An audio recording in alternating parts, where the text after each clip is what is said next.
Where is Kiribati? Well, here we are in the Central Pacific, 33 tiny atolls right on the equator in an ocean area half the size of Australia.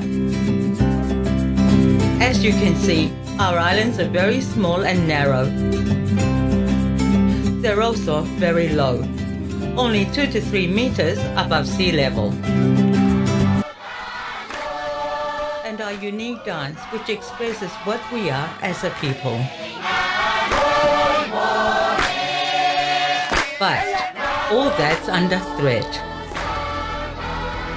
All that's about to change. What we're now facing is a major threat, a threat to our very existence. As a result of global warming, we have climate change and sea level rise. Kiribati is one of the most vulnerable countries. We're at the front line, and in most recent years, sea level rise has become a major issue for us. More and more, we find people having to relocate to other places.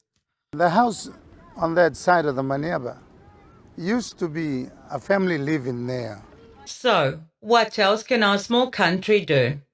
Yes, we can gather together and plant mangroves to try and protect our coastal defenses. But as we've found in the past, they don't always work. We can also build bigger and better seawalls, but we can't protect every island in this way.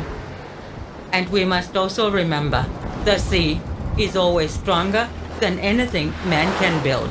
What's got to be understood is those countries that continue with business as usual are actually hurting those countries and the future of the young people. The young people are absolutely essential. They must change the attitude of the future generations. We have to make our young people aware of their role, that one day they will become leaders, and hopefully they will be able to do better than the current generation of leaders in looking after the planet. Our young people are perhaps one of the happiest on the planet, and I think that's something that we should be very proud of. And I think it's such a pity that they are enjoying life here, but without their knowledge, it's actually being destroyed from somewhere else.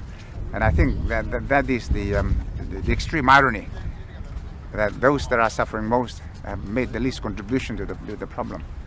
And as a leader, I do hope that the world community will listen to what we're saying, because we are talking about young people. We're talking about real human beings whose lives are at stake, whose future as a people are at stake.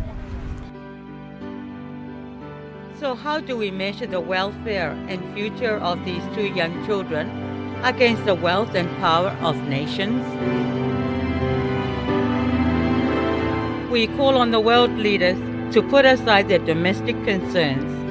We call on the finest minds of the world to assist.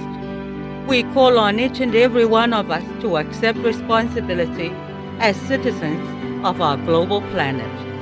Too much is at stake.